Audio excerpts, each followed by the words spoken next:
You are listening to the Navigating Adult ADHD podcast with your ADHD coach and expert, Zena. Hello, my friend, and welcome back to the podcast where today we've got a real treat because we have got a guest expert on the show, and her and I have just had this amazing conversation where we went off on many ADHD related tangents, because there was just so much to talk about when it comes to all things organization, the difference between, being organized and tidy and, clutter and all of these things, right? Especially through the lens of somebody with ADHD. So Carrie is a professional home organizer and declutter coach, and she has a special interest when it comes to helping those with neurodiversity, especially us ADHDers. And as you will hear in this, she herself has ADHD, and you will kind of hear how that led her to get into this incredible work that she's doing. So her work helps busy families, overworked mums, and people in the neurodiverse community to create calm and functional living spaces. So she lives in Wellington, New Zealand, and she is obsessed with a good coffee, so a woman of my own heart. And she's also obsessed with other people's dogs. So we have been attracting some dog people lately. I am guessing that Carrie, I should have asked her this and I didn't. I think she'll be the person that you go walking with and she'll stop and pat all the dogs, whereas I'm the person who will stop and pat all of the cats. So there we go. But that's not what we're talking about today. We're talking about all things organization as it relates to ADHD. And this is an incredible conversation. And she gives so many tips and helps us to really understand ourselves and our living environments when it comes to making them more livable, fun, enjoyable for us. So enjoy our conversation. Hello, everybody. Welcome back to Navigating Adult ADHD podcast, where today we are joined by my new friend, Carrie, who is a guest today. And I think she may have already frozen. Yeah, already we were frozen. just talking about our internet connection. So fingers crossed it's going to work for us today. Yes. Yeah. So Carrie is a professional home organizer, a fellow ADHDer. And I just want us to dive straight on in because I'm going to do like a little introduction before we start and all of that. But I just want us to start with your ADHD story, with how you got into the world of home organization, all the things. So welcome. Thank you. Kia ora. Thank you very much. Okay, so my personal ADHD story. I am 37. I was diagnosed age 34, I think. Testing your working memory. Early 30s. Yeah. I don't know. Good start. Yes, I was diagnosed in my early 30s. I've kind of always known that I'm a little bit yeah. So my story was I was just on Facebook one evening and I saw this Facebook post from a local blogger, and she said, I've got a PhD, I'm intelligent, but sometimes I don't even know where I've left my keys or what day it is. And she just went off on this big rant about her brain. Yeah. And I was like, man, that's me. That really resonates. Yeah. And this was before ADHD, or like the understanding of ADHD really kicked off. So there weren't like TikToks about it, and people weren't talking about it. So anyway, I read this blog or this rant from this woman, and I was like, that's my brain. She has just described my brain. Like, I'm an intelligent person, but I don't know where I left the keys or what day it is. And someone said in the comments, hey, this actually sounds like female ADHD. Right. And I was like, oh my God, that's just, blew my mind. And so you go down the rabbit hole of what does ADHD look like in women? And I just ticked all these boxes. I'm like, I need to follow this up. Yeah. So yeah, had a chat to my doctor. She referred me to, psychiatrist. And it was just all over from there. Yeah. And I think once you're diagnosed, it's this real weird roller coaster of relief and understanding and grief and anger. But overall, I've put it to good use. I really understand myself better now. And I've kind of made a career out of it now. Yeah. I started my own business after becoming diagnosed with ADHD. What were you doing before? Sorry? What were you doing before when you? I was a teacher. I was teaching in childhood. Yeah. So I was a teacher for over a decade. Again, that's that really caring, empathetic role that we as ADHDers are so good at. Yes. Yeah. And then home organization, I had been looking at a career change. I'm based in Wellington, and I was going for these really, no offense, but totally soul destroying, plain government jobs, and I wasn't getting them. And I was getting really frustrated. And I was like, what am I going to do with my life? And one evening I was over at a friend's place, and I was just like pulling apart her wardrobe, decluttering it for her, and saying, like, do you like this one? Do you like this one? And just literally doing my job before I knew that it was a thing. And she said to me, she was sort of like career coaching me and, helping with CVs and things. She said to me, why don't you do this? You're really good at this. Yeah. You can do this as a job. Like, there's the home edit, there's this lady, Marie Kondo. And so, like, home organization as a concept was really starting to kick off. Yeah. Because everyone was doing that really aesthetic home organizing, right? And it was really bougie, and it was what the celebrities and the Kardashians were doing. They were organizing their little bickies into little layers and things. So I thought, yeah, okay, I really enjoy that. And basically just started it as a side hustle as I was teaching, and then just slowly grew the business from there.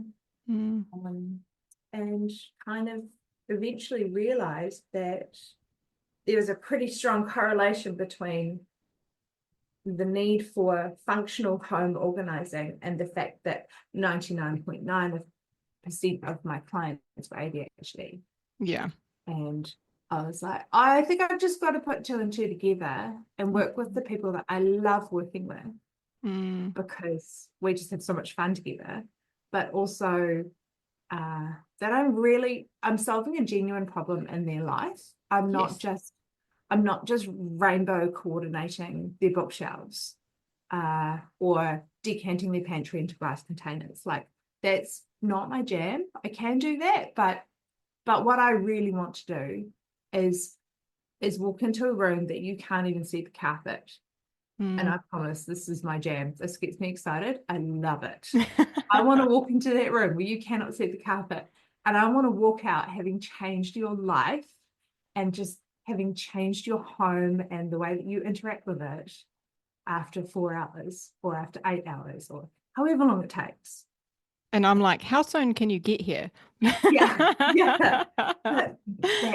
That's what excites me. And I'm so grateful that I have found it. And I'm so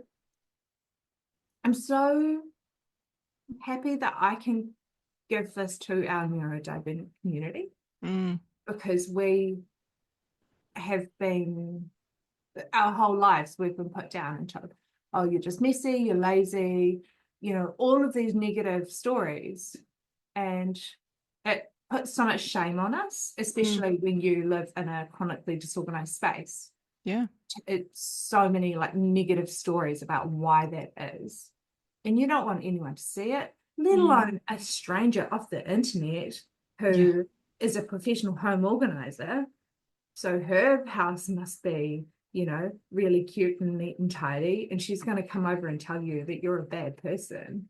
Or she's going to like give you the side eye and be like, fine, we can tidy this up. Well, and that makes sense, right? Because we've had so much judgment about it, right? So much judgment. And you know what doesn't help? As you were talking, and you were talking about, how it was kind of taking off the whole home organization and the Kardashians and all of that stuff. You know what doesn't help, I reckon, is the magazines, like the home and garden magazines and all of that shit. Like I picked one up. I must have been in a waiting room the other day. I picked one up and I was like, my house has never looked like that. No. And I was like, how boring. Exactly. I like color, so I'm like all about the dopamine decor and stuff. But I was like, how boring. exactly. How unrealistic It is as a literally living space. unrealistic. Yeah. Like Yeah. my house has been in those magazines. And Yeah. my house doesn't look like that. You know, like, Yeah. even to be in that magazine, I had to run around feeling nervous and feeling like rearranging things so it looked just so, Yeah. and like vacuuming for the third time that day. So even the reality is unrealistic. Like even the houses in those magazines. Yeah. But you've got that on Instagram. You've got that on the, Kmart mum lovers Facebook group. People saying, "Oh, look what I did today. I've styled my bedroom." And what they've done is, again, scurried around, hiding the washing, hiding the kids' toys that are strewn all over the bed. You've got Instagram, you've got Facebook creating these unrealistic ideas. Now we're doing it to our homes. We used to do it to our bodies. We used to do it with supermodels in the 90s. Yeah. We can't be that. Why? Yes. Why are we expecting to be able to live up to these unrealistic expectations? And to speak to that as well, like I know how uncomfortable I feel when I walk into somebody's house and you can tell that they've like tried to like perfect every inch of it before like someone's come over, right? Like Yes. to the point, I remember house sitting for somebody years ago, a really good friend of mine, and her house was so pristine. There was like nothing in it, like barely any art, any family photos, like nothing. So like the fridge when I opened it looked like it was brand fucking new. Yeah. And I was like terrified of using it. And I was house sitting Yeah. for 3 months and I was like, oh my God, I don't want to touch anything. I don't want to do anything. Like Yeah. it just felt very like clinical, like being in like a surgical room or something. Like it wasn't livable, it wasn't homely, it wasn't welcoming. Yes. And then I've been to friends' houses which are like, there's stuff everywhere and it's like being lived in and there's washing in the lounge and there's like stuff hung out to dry and, draped over whatever. It's just like, yeah, cool. Now I feel comfortable and I can relax. Exactly. That's life, right? Yeah. That's life. And we think, and that's like we think that we have to live up to like the clinical, movie set sort of like lifestyle and home decor. Yeah. It's not realistic. Yeah. So, I'm here in my professional opinion, my expert opinion. You don't need to live like that. Nobody else is living like. Nobody is. Yeah. Yeah. So let's talk about why it's difficult for people with ADHD, right? Like, why is it kind of a struggle to, have to organize, or why is clutter and disorganization something that we have a bit of difficulty with? I would say that your home is a reflection of your mind. Oh yeah. We've got messy minds, right? We've got, our minds are full of imagination and ideas and aspirations. Aspirations is a word that I use a lot in terms of ADHD and organization, because we're aspirational people. So we're like, oh, look at that new craft. Look at that new craft activity set it came out. I'm going to buy that. I'm going to do that. Oh, I'm going to take up this hobby. I'm going to take up that hobby. I'm going to have the best of everything. So then you got 15 hobbies. Only Scattered one of which everywhere. only one of which is like the current hyperfixation. And you got the other 14 hobbies just like cluttering up the room. So there's the aspirational brain, right? Yep. And then there's the executive function challenges, of which organization is one. But you've got task initiation. So that's like the doing of the thing, which we struggle with. And then there's all these other executive functions like prioritization, working memory, which is like, what is in that box? And then, like task initiation is the challenge of, I have to undoom this doom box, or even in the creation of the doom box, when you're like, I can't be bothered organizing or tidying the kitchen bench. I'm just going to sweep it into this box. I'm going to do it later. Aspirational. I'm going to fix this later. Because I just need a clear surface. Yes. I just need a clear surface so that it's not visually cluttered, because visual clutter is just like your brain has to translate that information. It's like a visual to-do list. It's a visual to-do list. I exactly. It again, especially for ADHDers, because out of sight is out of mind. So you put things in sight, you're like, if I see that, I'll remember to do it. Okay, so what about that times 15? You're looking around your house, you're like, oh, I've got to do that. Oh, I've got to do that. Oh, it's broken. I've got to fix that. Oh my God, I've got to take that back to the library. I've got to return that to Janine. Like, your poor brain is just surrounded by this to-do list. Nobody wants that. Yeah. It's awful. Yeah. So you just shut down.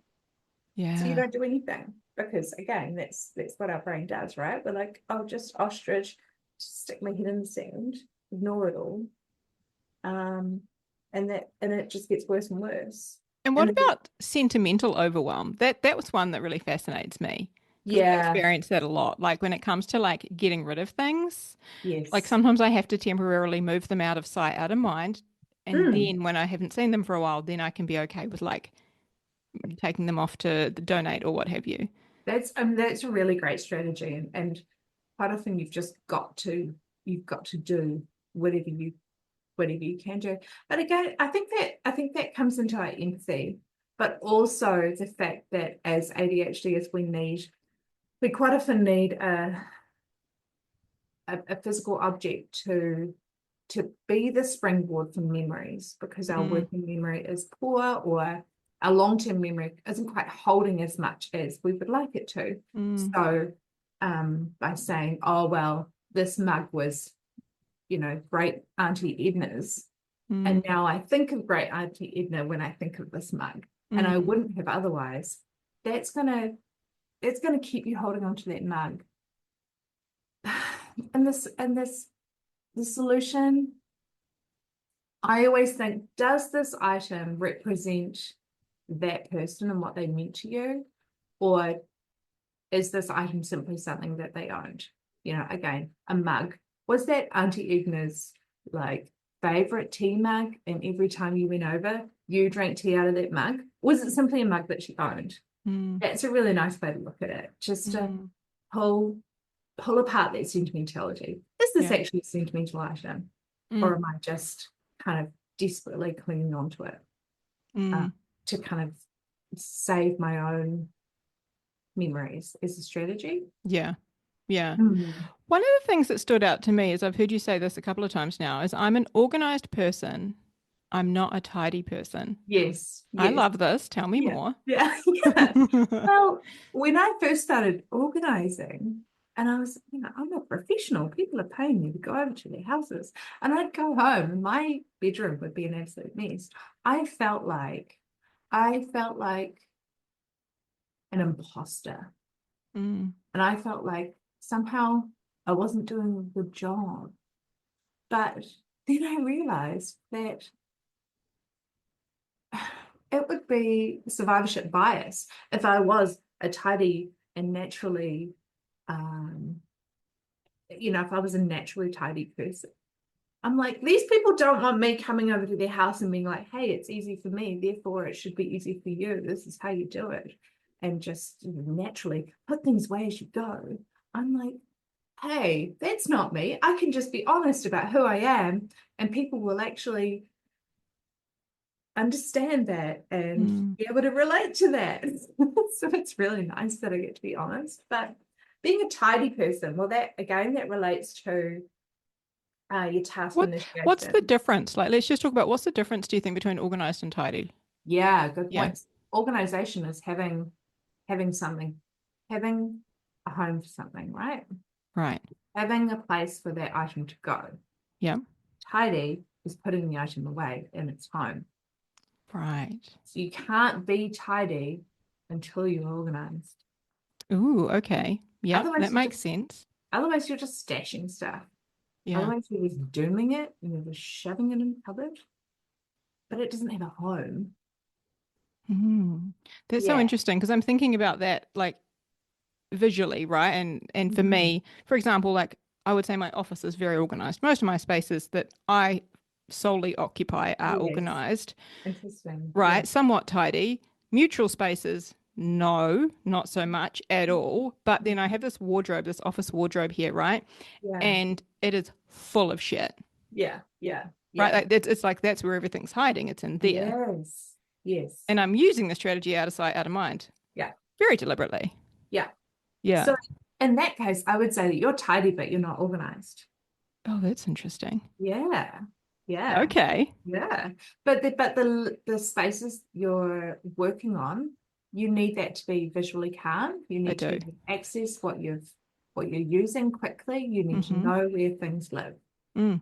So Yeah. that's organized and Yeah. that's tidy because tidy is having things in its home and it's also visually calming.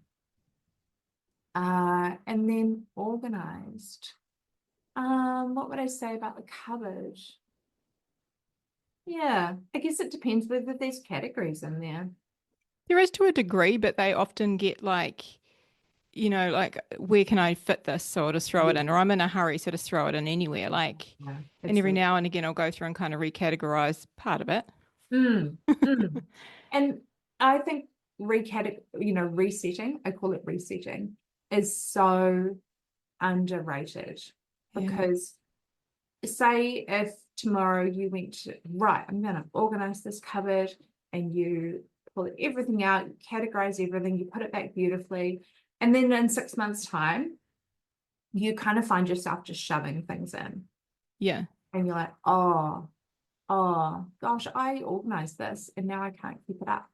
I must have failed, or I must have organization just doesn't work for me. What you're Yeah. doing is you need to reset. Yes. Like it's not natural that you're just going to keep up the system. And I would say maybe for the rest of the house, reset. Yeah. Like reset is just a mini organize. It's saying, oh, actually, coming back to your cupboard, it's saying, oh, I put that pen in the book box instead of the pen box. Right, I'm going to swap it over. I'm going to put it in the pen box. I'm going Mm. to put things back in their home in their Yeah. categories. And then sometimes you might need to create a new category. Say, oh, look, I've got twice the amount of books that I thought I have. Now I need to make 2 boxes of books instead of just one. Mm. So yeah, long story short, reset, totally underrated. Don't don't underestimate the power of a reset. You haven't Mm. failed. Your organization hasn't failed. Mm. You just need to give it a little renovation. It's kind of like I think of it like a car service. Like every now and again, it Yes, just needs a service. The car's working fine, like the exactly. car's good, but every now and again, it's just good to give it a service, right? Like Exactly. it's the same sort of a thing. Yeah. Organization is a constant thing. Yeah. It is. It's taking your car in for a service, and sometimes your car needs a bit more work. Yeah. It's not a bad car. It still Yeah. works fine day to day. Yeah. Sometimes things just break down and you take it to the mechanic. But why do we not think about our homes like that? Why do we not think about the spaces that we live in every day? And we think that like somehow magically we can take care of that or we can control it. And that again, it's always going to be up to that Instagram perfect Aspiration. expectation. Yeah. Yeah. And then if we can't, we're a failure and we're a bad person. Like, I'm I'm curious about like and we kind of touched on this earlier, like the mental load of having a cluttered, messy, disorganized space. Because mhm. as we were just talking about, like my space around me now is, very tidy again, Yes. because if it wasn't, that would be in my brain. Like I would be like, no, I need to tidy before I can actually sit down and do some work. Like I'm curious about that. Yeah. What are your Um, thoughts? can I just pause because can you hear that behind me? Someone's doing some No, house drilling and it's just quite obnoxiously noisy. I can't hear it at all. Okay, cool. Awesome. Okay. Right. So I got through halfway what you were saying and then that started. And your brain was like, what the? Yeah, and I totally get it. No, I was saying like in terms of like the mental load of having a disorganized, cluttered, Mm, messy space. mm. Let's talk about that. What do you see with your clients? What happens? Yeah. So that mental to-do list and that visual clutter, it takes up our working memory. Mm. It's like a cache on a computer or having all of the apps open on your phone. Oh yeah. I just think all the tabs, right? Sometimes I Yes, collect so many tabs and I'm like, shit, I need to close some of these. exactly. So close some tabs in your brain. Yeah. And when you've got a clear, uncluttered space, and I'm not talking about minimalism. I'm not a minimalist. I'm glad you said that because I think so Yeah. many of our brains, because we're all or nothing, right? We Yeah. go from I need to go minimalistic, like get Yeah. rid of everything. It's like, no, no, no, no, no. No. Yeah. No.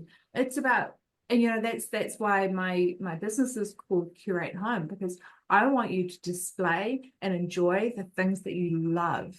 And then Mm, take away everything in between. mm, Like I talk about diamonds in the rough. I'm like, let's get rid of the rough.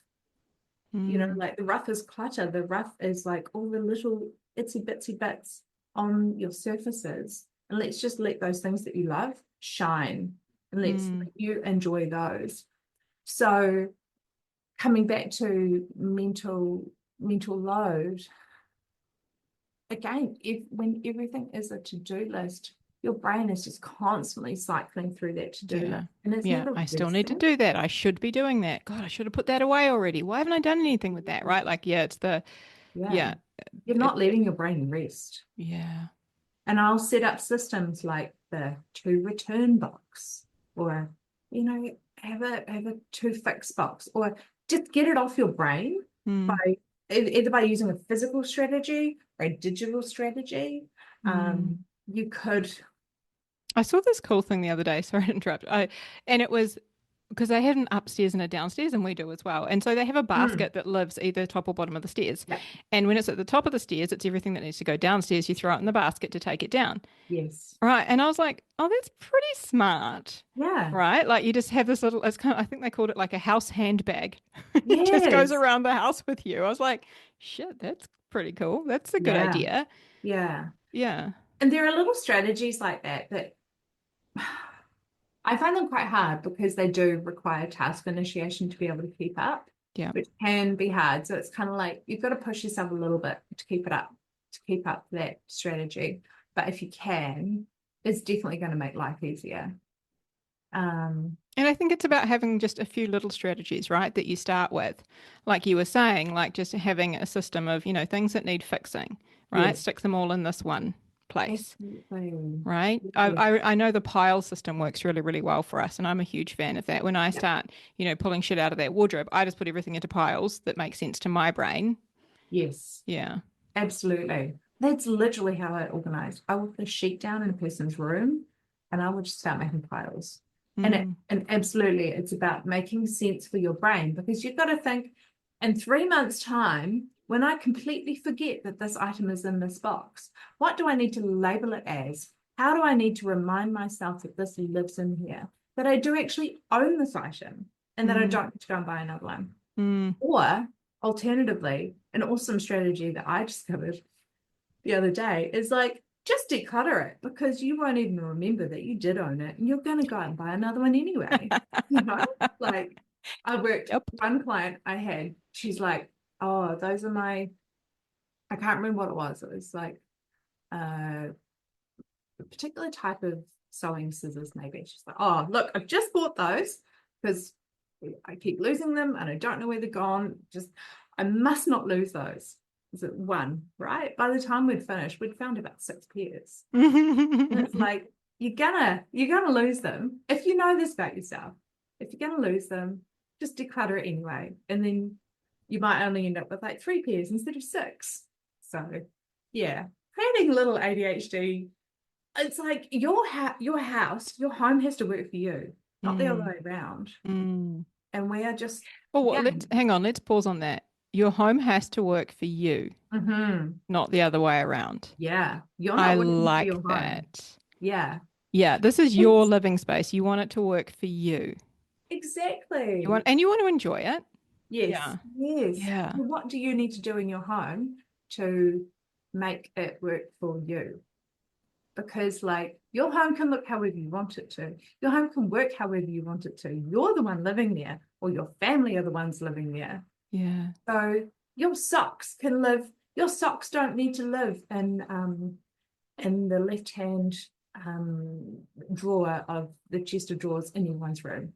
If that's not how you survive as a family, like if you're constantly running back up the stairs to get your socks because you get to the stairs to put your shoes on and you Yeah. forget, keep the socks at the front door. Yeah. That's actually Like, a bloody good idea. I was just thinking because yeah, for us, for the boys, we've got this massive basket with socks, another massive basket with undies, yeah, but they are always running up the stairs, right? The basket of socks and undies works really well. Like that works well. yes, But then if we had the socks basket by the front door, it would actually make way more sense. Because yes, then we end up with socks scattered all throughout the house, friggin' everywhere. yeah, Yeah. yeah. And Oh, so that's smart. instead of being like every day or, every minute, every day, God, I need to take those socks upstairs. Mm. Just like cut out that entire barrier, cut out Yes. an entire Make it pain easier. point and just Yeah. keep the socks on the lower level. I've got Yeah. clients who keep their kids' clothes in the living room because that's where the kids get dressed. We do that like for school days. We keep their Yes. uniforms on the floor in front of the TV, like just Yeah. in the lounge room, like on the Yeah. floor, and the Yeah. uniforms are there. So everything's out ready to go. Yeah. Like it's Perfect. just, yeah, it's just easier. Yeah. One thing I'm picturing, I've got a specific client in mind, and Mm. she has, in her living room, it's just absolutely full from the ground to the top of the ceiling, right? There's these Mm-hmm. shelves just full of stuff, the table, everything that you can see is just there's stuff everywhere. Mm. For that person who wants to have a home that they enjoy with less sort of stuff everywhere and mental clutter, right? The visual clutter becoming the mental clutter. Mm. What would you say is a starting point? Like, where could they start? What can you sort of define what the goals might be? Yeah, that's a good question. Uh, I know this person struggles a lot with living like that and a lot of shame, mm, right? And wants a more enjoyable living environment. mm-hmm. And Yeah. okay.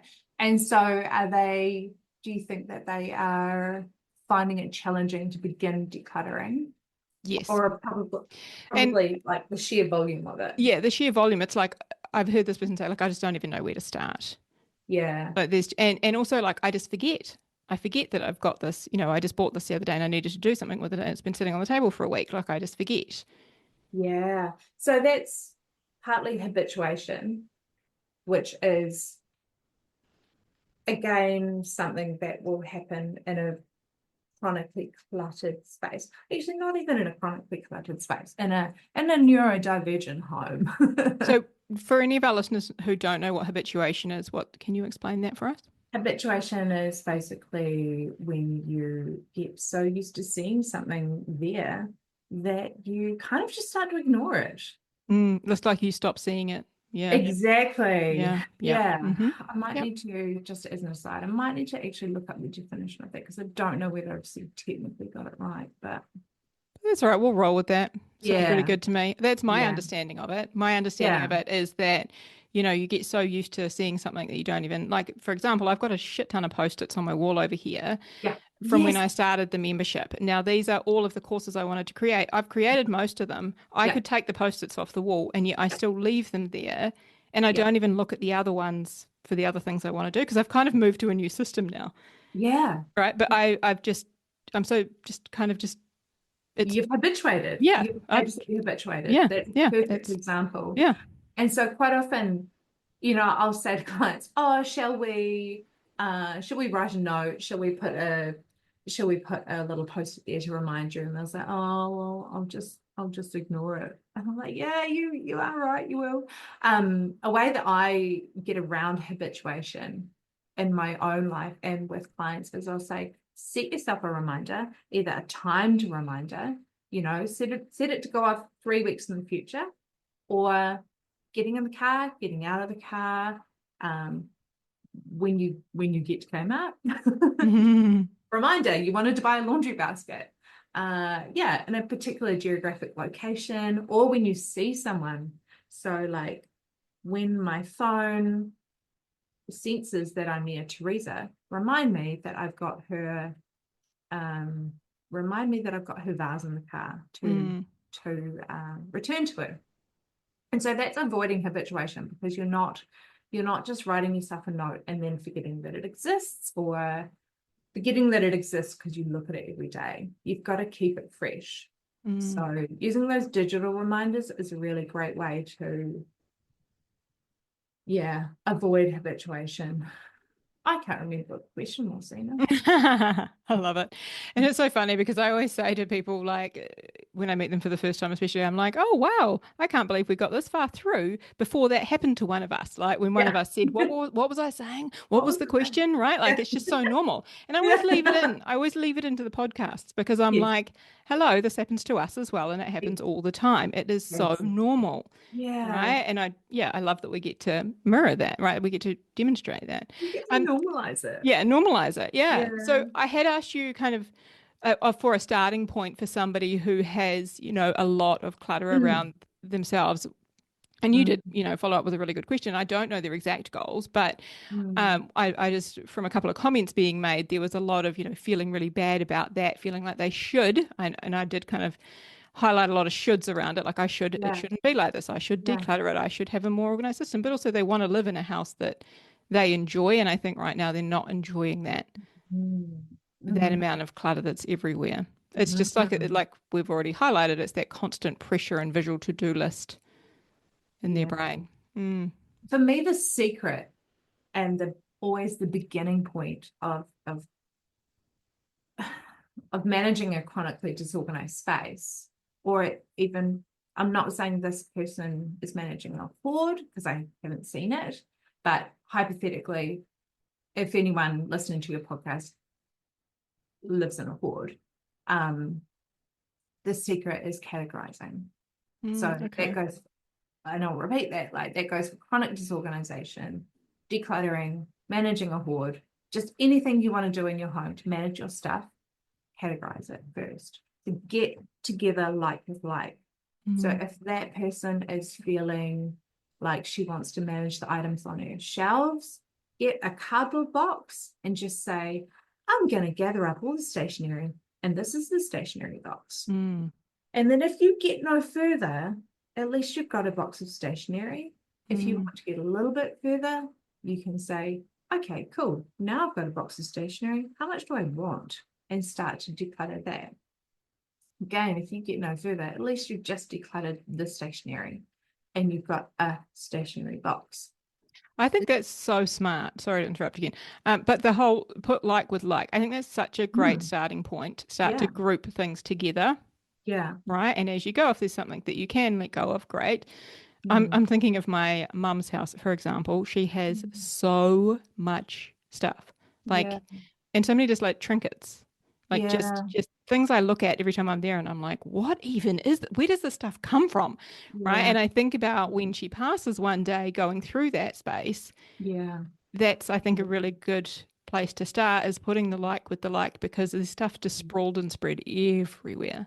Absolutely. Yeah. And again, ADHD, out of sight, out of mind. If you Mm. try to declutter your stationery by looking at it independently, every spot you find it, you'd be like, oh, that's a good pen. Probably should keep the pen because that's useful. Right. And But if you find 30 pens, like 30 like, times, yeah. your working memory is going to forget that like 30 seconds ago you found a pen and decided to. Yeah. But if you're looking at Yeah. 30 pens, you're like, oh, cool. Turns out I only need 10, 5, Yeah. whatever Yeah. number Yeah. you want to keep. So that it really Yeah. is the basis of the strategy. And then I would also say that we I've got three types of clients, right? I'll have people that say to me, I need to not see anything. I need like raised earth. I just need simplicity. I need minimalism. I can't handle seeing anything. I need like clear surfaces. I just need a wall of white containers. I'm like, cool, cool. Yep, sweet, we can do that. And then I've got the opposite client who is like, if I cannot see it, it does not exist. In the Yeah. box, it's gone. It's gone Yeah. forever. And then I've got clients who are both. Mm. They're like, I need to not see anything, but I also need to see No, everything it's real and it exists. real. Yeah. Yeah. They're like, I need visual calm, but I also need to see that everything exists. I'm like, cool, that's physically impossible, but cool, cool, cool. And most people are that third one. A Um, combination. Yeah, that makes me think actually I heard this really cool strategy once where like you forget what you've got in your wardrobe, right? Like this is me. I've got most of my things hanging up so I can visually see them, but you forget, like I forget the outfits, right? You forget the combinations, you forget even though you're staring at it. And so this person had taken photos as they were getting dressed, and they eventually like printed out a whole bunch of different outfits and stuck them on the side of their wardrobe. And I was I like, love how that. fucking smart is that? Yeah. Because It's so sometimes cool. I'll wear an outfit and I'll be like, damn, I look so Yeah. cool today. I love this, right? Like, Yeah. but then I totally forget about it.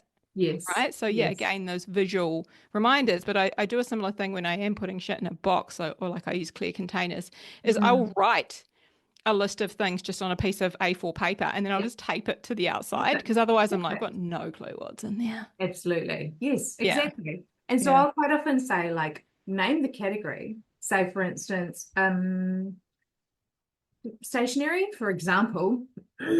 So your category is stationery, and then subcategories. It's got pens, staples, a Yeah. stapler, a hole punch. 20 journals. Oh, journals. Yeah. Zena, honestly, the amount of unused notebooks in your home should be a diagnostic criteria for ADHD. I 100% agree with you. And 100%. the level of dust that sometimes they have collected. Yep. Yes, yes. Yeah, Yeah. that is so funny. I'm like, girl, we're I up get at it. 15 notebooks. You've got Yeah. undocumented ADHD, love. Yeah. Hey, Um, one of the things that you shared with me was that visual of the two pyramids. So one upside down pyramid, one right way up pyramid. mm, And kind of explaining how we've got more stuff now than ever before, right? Thank you, yeah. Temu, Kmart, Shein, all of these, easy access, very cheap options. We've got more Yeah. stuff than ever before, but we also have more pressures, commitments, etc. Can you kind of like visually explain that for our listeners? Mm. It's a bit of a, it's a little bit of a gendered rant because, like I don't want to be binary in the way that I think about, this comes down to the mental load. It comes down to chores at home, of which are scientifically proven to be more shared these days, but the load is still on women, or Mm. Yeah, in that those there is an in those inequality. Like the studies show this, there is, yeah. still that there is a huge inequality gap in the home and the amount that the woman will do, especially if there's, children involved, right? When it comes Exactly. to, raising kids, making lunches, taking them to Yes. and from school or activities and cleaning the house, etc. Like the balance is not 50-50. It's unfortunately Yeah. it's Mm-hmm.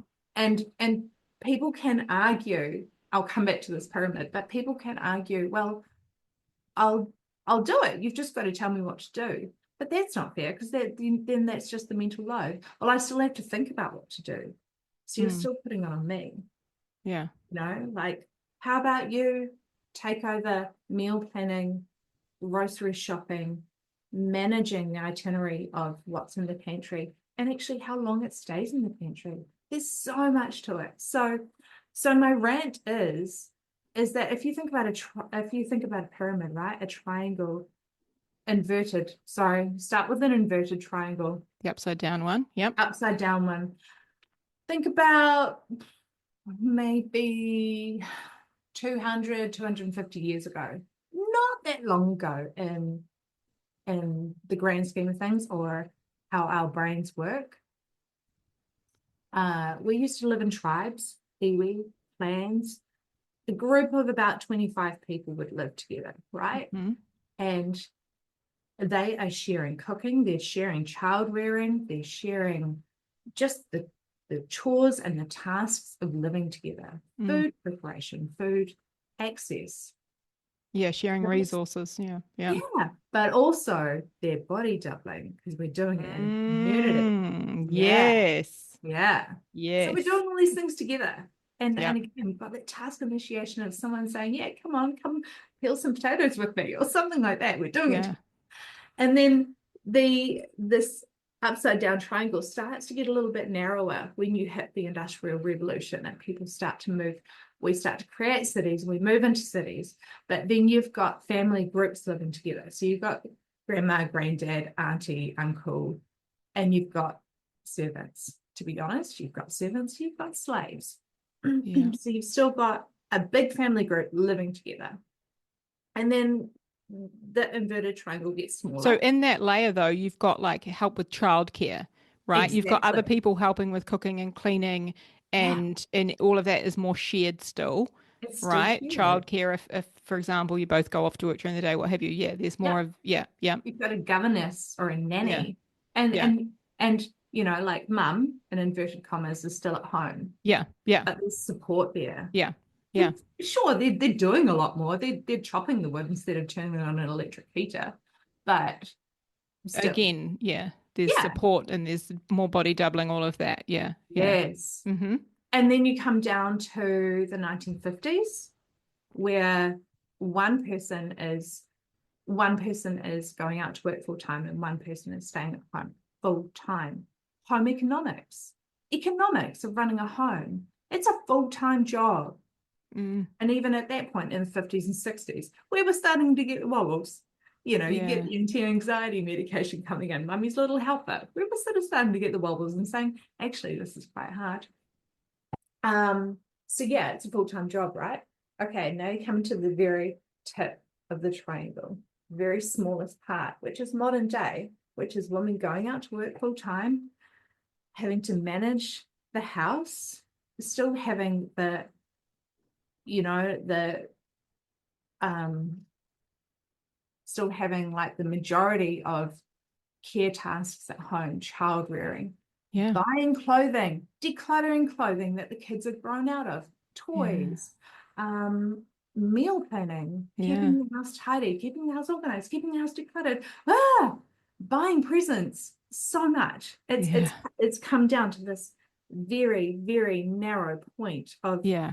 of And now really there's no one really living with you, right? There's no live-in support. There's no body exactly doubling from your community, your tribe.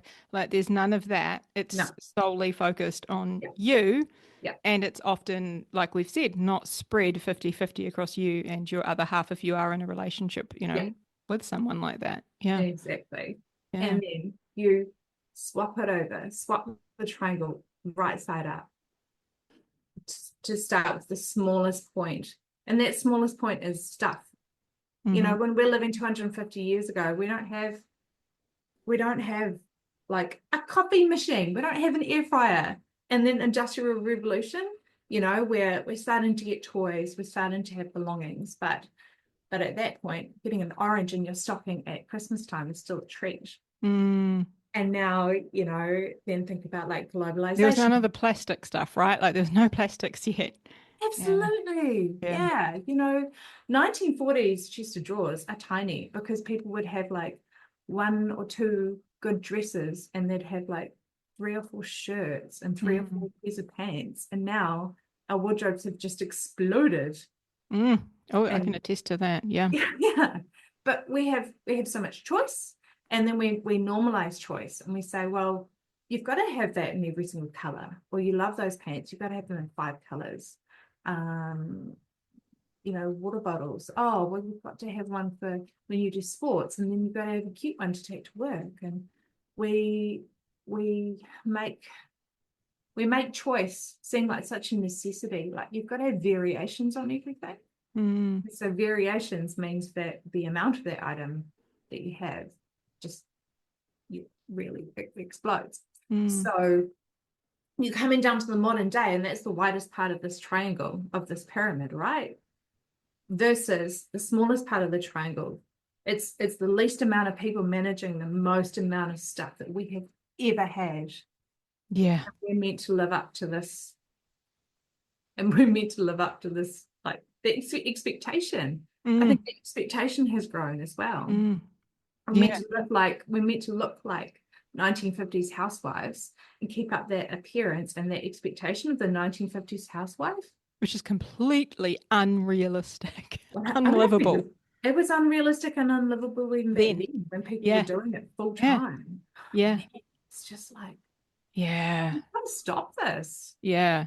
Such a powerful way to explain it though in those Yeah, visuals. Yeah, because it yeah, is like more stuff than ever before, more choices than ever before, yeah, but less support, less, yeah. more pressures, etc., more, Yes. things that we're having to do. Yeah. Yeah. Mm. Yeah. Wow. And I mean, like the internet, the availability of stuff being sent to us is still so recent. It's our generation. Yeah. Like I'm scared to think of when our generation passes on and our homes have to be cleared out. Like it's just insane. Yeah. Yeah. Oh, yeah. Yeah. We're absolutely drowning in stuff. Drowning and stuff. Yeah. Yeah. So many ADHDers often think that they are lazy, right? Like that's Mm. something that many of us have believed for most of our lives, right? That we're lazy, especially when it comes to, being able to keep our home in some sort of an order, right? Keep it somewhat clean and tidy. Like we think that we're just really lazy. That's why we can't do that. What would you say to that? I love saying that there's no such thing as lazy, Mm, because what does that word actually mean? It's a very emotive word. So what does lazy describe? Lazy describes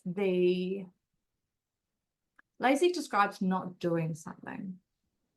And I won't even say like the choice not to do something, because a client of mine once said, I think her therapist had told her, if you were being lazy, you'd be having fun. yeah, I've heard that before. Like if Mhm. if if it was if it was laziness, you'd be enjoying it. And I'm like, I Yeah. can I can Mhm. I can get Yeah. behind that if you're enjoying something else instead of doing the other thing. But I heard Yeah. this really good definition the other day that laziness is a word society has come up with to explain executive dysfunction. Yeah. Yeah. I think I'm not sure yeah, who to I credit think for it that. was I think I said that. Was that Yeah. you? Right. Okay, Yeah. great. There you Yeah. go. Because So I because was like, yes, yes. like it's our brain's inability to get Yeah. all of the let's say ducks in a row to be able to do the thing, Exactly. right? That's not that's because of something happening in the brain. Yeah. And we never had that word before. Yeah. And we But it's were, become such a moral issue, right? yes. Like, oh, you're just lazy, right? Like you're not good enough. There's something wrong with you, right? And we take that on. We think, yeah, well, I am lazy. There is something wrong with me. I'm not good enough. Like, Yeah, you know, exactly. yeah. And so if you think about, if you unpick laziness and say, well, what is it? Laziness is task initiation. It's putting it off. Why are you putting it off? Because I don't know how to organize. I don't know how to prioritize. I don't know how to problem solve it, Mm, because I don't have cognitive flexibility. So therefore, I'm going to avoid it. When mm, you avoid something, that's then called laziness, mm, because all somebody from the outside can see is you're avoiding it, or you're mm, walking away from the problem. And the mm, only way that they can describe that is through their own emotive response, which is frustration. mm. So they're going to And they use a take that negative out on you connotation. and yeah, yeah, Yeah. yeah. And so then we ascribe that negative connotation to our executive dysfunction, which Mm, is, oh, I'm a piece of shit because I can't organize myself, because I turn up late, because um, don't know, I don't know where to start. So therefore I'm going to ignore it. mm. No? And yeah, there's, It's funny. I'm thinking about this through the lens of like having a teenager in the house right now. And sometimes, yeah, like, my brain's always like, oh my God, he's so lazy. And then I yeah, think about it, like, I actually genuinely don't think, because, he's almost 14. His brain hasn't fully developed his executive functions, his yeah, hormones, all of this, right? But when I think, he's so lazy, he hasn't turned off his lights in his bedroom or hung up the towel again, it's like, yeah. I actually genuinely think he doesn't remember. No, Like he just it's like the working memory has just the post-it fell off the wall and he hasn't remembered to do it. And it's yes, exactly the same. It's not a moral issue. He's not, yeah, a bad person because he hasn't hung up his towel and turned out his lights. Does it annoy me? Yes. yeah, yeah, Right? But it's not I genuinely think his brain has just yeah. not had the note in there to do the thing or not knowing how to do the steps, if it's something else. Yeah. Absolutely. Yeah. Yeah. Yeah. Yeah. So it's that, I mean, in both of those situations, that's that habituation kind of taking over. But what I love to do is say, like, let's be logical about this. Let's take away the moral failure of this, because, Mm. like, Casey Davis and her work has really formed the basis of my philosophy, because she talks about moral neutrality. Like, if your house is a mess, it doesn't make you a bad person. It's not because you're a bad person. It's not because you're lazy. It's like, let's take those words away, look at it through a logical lens and say, what's actually stopping you? What is the barrier? So when you can look at it through that really unfiltered lens, it just take the judgment out of it, right? Yeah. I love what you said there, like the moral neutrality. It doesn't make you a bad person if your house is messy. It does not make you a bad person if you are disorganized or if you have clutter. You're not a bad person. It means nothing about you, and Exactly. yeah. Take that right out of it, and then we can get to, so what's happening, what's working, what's not working, where do you need support, where we can ask some questions. And I think that comes back to again, as women, it is our societal judgment, it's that societal lens, because it's saying like, well, how good are you at being a 1950s housewife? Yeah. Oh, there's so many, sexist societal pressures and expectations on women that we should be running this, house, and it should look like this, and it's all of these shoulds. It's such bullshit. Yeah. If we were to unsubscribe from all of that, Yeah. then How what? do you make your home functional? How do you make your home functional for the people that live in it, and do not think about anyone else? You're the one who lives in your house. You're the one it needs to work for. Don't care about what's on Instagram. Don't care about what old mate down the road thinks. Like, oh, your life will just be a million times better when you just give up on that pressure. It's societal pressure. It's like you say, it's absolutely sexist. It's gendered. Oh, it's just so bullshit. Yeah. I'm so passionate about just throwing all of that out the window. Yes. What works for you? Yeah, 100%. So I'm curious, what are some of the like ADHD-friendly organization systems or strategies that you swear by? Ooh, okay.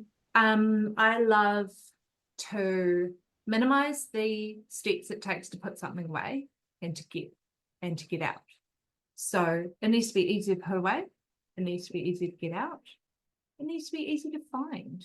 So I have this system of categorize. Make it easy. Yeah. Yeah. So categorize it, prioritize it.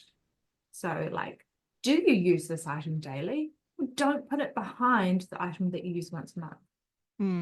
Think about it, and then also design organization for your habits, for the habits that you have and the habits that you want to encourage. So what example? Hang on, that's good actually. Design organization for the habits that you have and the habits you want to encourage. So organize your life to set you up for success, basically. Yes, exactly. Yeah. Okay. Do you have an example of that? I like that. An example of it is that, like, again, in my home, I keep my chocolate and my chocolate bickies and at the top of the pantry, so it's out of my eyesight, and it's in a wicker box, so it's not a clear thing. I can't see through it. Again, that's out of sight, out of mind. Yeah. And it's out of my make it harder to get to that thing because you're wanting to get to it less. Yeah. And then if I wanted to eat more fruit, I would put the fruit bowl in my line of sight, so that automatically I'm going to be like, oh, hello. Oh, cool. I forgot I had apples. I'll just have one of those. Whereas if the chocolate was in my line of sight, I'll just have a chocolate bar. Yeah. So prime real estate is from your waist to your shoulders. And that's a really great hack for.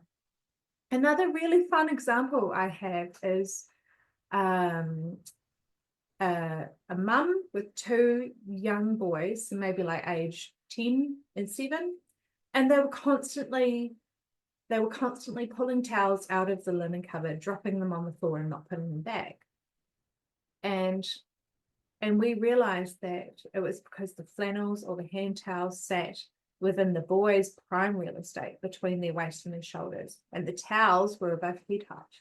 Uh-huh. The boys were Interesting. reaching out, pulling down a towel. They can't put it back. Yeah. They can't put it back. So they weren't putting it back. And then she goes, oh, actually, the boys don't even use flannels or get down the hand towels. So I'll put those up there, put the towels down where the boys can reach. Yeah. And so they're just pulling out one at a time rather than a whole pile falling down. Yeah. Well, it's little changes like that. And again, simple things like that can make quite a big difference, though. Yeah. Such difference. So she wasn't picking, there weren't towels all over the bathroom floor because the boys weren't pulling them out. Yeah. Yeah. Yeah. So that's good. Like that. Just tell me, in the work that you do, right, with especially with ADHDers, right, like coming in, helping them to organize their space, make it functional. How does your ADHD help you with that? I'm very creative. I think that my job is my creative outlet. And so I'm always seeing interesting ways of doing something and kind of, like I will give totally out of the box solutions if I think that suits the person. But it's empathy, it's creative thinking. Yeah. It is like being non-judgmental. And I think that's what we need, right? Like I think about getting you in, say, to help with my wardrobe, or like my actual clothes wardrobe as well as my office area here. I want the empathy. I want no judgment, right? Otherwise I'm like, I'll just do it myself, or I'll just put that off, right? So I think that's a huge, beautiful thing that you bring. Thank you. But also your ability to see, like, we see the same thing day in, day out. You see something completely different, right? So you come in and your creative brain's like, oh, I've seen that before. And like, we did this. And oh my gosh, I remember that we tried this thing at this other home. Maybe I suggest that, right? Like your brain's like probably going ping, ping, ping, ping.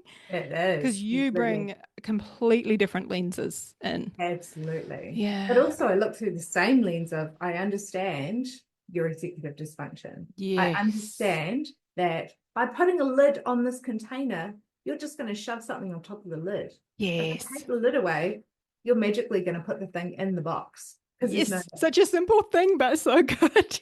So simple. Oh my God, I see that with the kids all the time. All the toys end up on top of the container lid instead of like lifting it to put the shit in all the time. Yeah, you're so right. Why is there a lid? Why is there a lid? Why is there a lid? I'm going to go get rid of it. Take the lid away. Yeah. Because the lid is just one step. The lid is a step. Yeah. So you go to, pull the container out, open the lid, put the item in, close the lid, push the container back. Yeah. Whereas if there was no lid, all you have to do is pull the container out, plonk it in, push it back. So that's how ADHD helps my job, because I understand the challenges that we face. Again, it's not survivorship bias. It's not me coming in and saying, I've been a tidy person my whole life. Yeah. That's how I do it. Yeah. No. Nobody wants that. Nobody wants it. No. Yeah. I love that. One of our listeners had the question of how do we deal with the what ifs? And I think, as you and I were talking before, that's not necessarily in relation to organization, but more so in relation to getting diagnosed later in life. Like, what could have been if I'd known sooner? Is that the way that you interpret that question? Yeah, that's right. That's how I, like you say, interpreted that question. It's a real shame because when I did the ADHD documentary last year, when I was interviewed, they asked me that question, and I feel like, I don't remember that one. Yeah, I feel and they didn't air it. Yeah, it got edited out, which is a real shame because I feel like I just remember them showing all my bits where I cried. Yeah. It's hilarious. Yeah, I cried during that answer, and they didn't show it. Oh, funny. Yeah. So my answer to that is early in the period after diagnosis. And I think quite commonly for ADHD diagnoses, you go through that period of anger and the stages of grief, I think. Yeah. Absolutely, which you is don't normal. have grief for what could have been. Mm. But I see it in two ways. You know, growing up in the 90s, even if I had been diagnosed with ADHD, would my life have looked different? Growing up in the 90s, there wouldn't have been that support there. Mm. I would have just been like, oh well, now everybody knows why I'm weird, and that's given them another thing to Yeah. talk about. I think it would have been very similar, right? Like I think we only worry about the what ifs in a what could have been better, Yeah. but we don't necessarily look at, well, what could have been worse or the What could have been same, worse? Yeah. right? Like I think it could have possibly been worse if I was maybe put into a different class, if I was Yeah. separated even more from my peers, Yes. like Yeah. one of the things I will often say with that as well is like, our brains are really quick to go to the negativity, right? Yeah. And from a survival based point of view, all makes sense, right? But Mhm. I also think like we have this beautiful value of like justice, right? Like we Yes. fight for like justice and fairness, equality, all of this, right? Yes. So I think that it's only fair that if you're going to give some airtime to, well, what could have been, Yeah. that you also give airtime to, well, what could be now, Yes. right? Like I just think that Absolutely. that's fair, right? Yes. Yes. 50%, like, Yeah. why not spend 50% of the time going, well, okay, well, like what's possible now? Like Yes. what if the rest of my life Yeah. could be the best of my life? Like I love that. asking some questions that would kind of help you to look at both sides of the coin. Right. I'm Yeah. not saying, you discount that completely. Go ahead and Mhm. spend time there. I think that's part of the process. But Mhm. also let your brain entertain, well, what's possible now with this? Yeah. What doors could this open for Yeah. me? Yeah. Right? Yeah. Yeah. Like maybe in the grand scheme of things, we were only ready to find this out about ourselves now. Yes. Isn't Yeah. that What if it cool? was always meant to be like this? Yeah. And Yeah. and if you go back to what if, using my like the analogy of I don't think the 90s were ready for it. So then you go, well, what if they were? What if I was finding this out and I'm 15 years old now? I don't feel like it would be much different. Yeah. I'm the same. I think that at our age, we come to this period of self-reflection and deep understanding of who we are as a person, how we want to experience the world, how we want to interact with others. We start to take the shit. And that's a beautiful thing to meld into getting this exterior understanding of who you are as a person. Mm. And like these extra layers of who you are as a person in Mm. this ADHD diagnosis. And I just think, man, I'm I I'm so grateful for my diagnosis. And I think it was the perfect time to receive it. I Yeah. don't think it would have done me any good in my mid-20s because Yes. I was just too busy trying to be like everyone else. Yeah. Same. Oh my God. So yeah, Yeah. 100% me, right? I Yeah. don't think it would have been good information for me then. I don't think I would have done a service No, to it. Like no. getting it later has been Yeah. like awesome. Like Yeah. I can understand myself more. I'm ready for it, right? Like I Yes. totally agree with what you're saying. I love Yeah. that. You're Yeah. ready to grow. Yeah. And growth is painful. So maybe that's kind of what it is. Yeah. Like being hit with this huge amount of information that makes you really self-reflect. That's Yeah. not painless, Yeah. but I'm so grateful we have this. I'm so grateful we know. And if you look at like both of us, we do what we do, you as a coach, me as a home organizer, and essentially a home coach. But the information that we have in our diagnoses are only recent.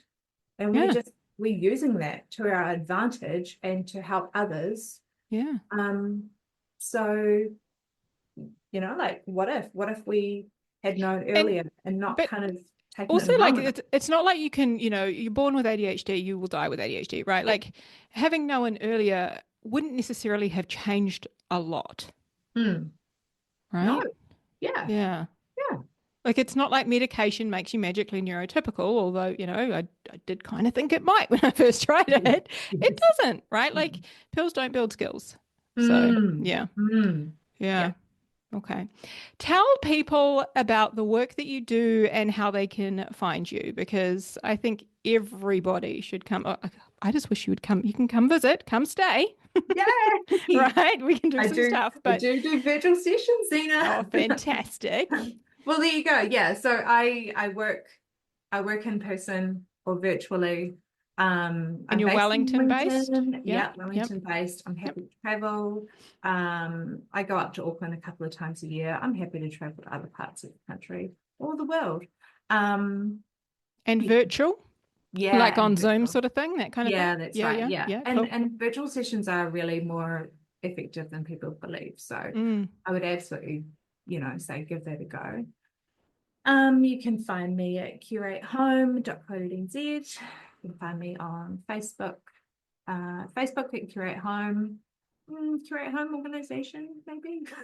Don't know. I'll link to it. Yeah, I'll link to your socials and your website and all the things. Yeah. But yeah. Most often on Instagram. I just throw out like ridiculous reels and oh yeah, you're quite funny. Yeah, you come out with some good shit. I think everyone should come and follow you on Instagram. But also you give good tips and stuff too, which is great. Yeah, like practical things. Yeah. And that's just for home organization in general. I especially love working with ADHD people, but also open to neurotypicals. I can manage that. Yeah.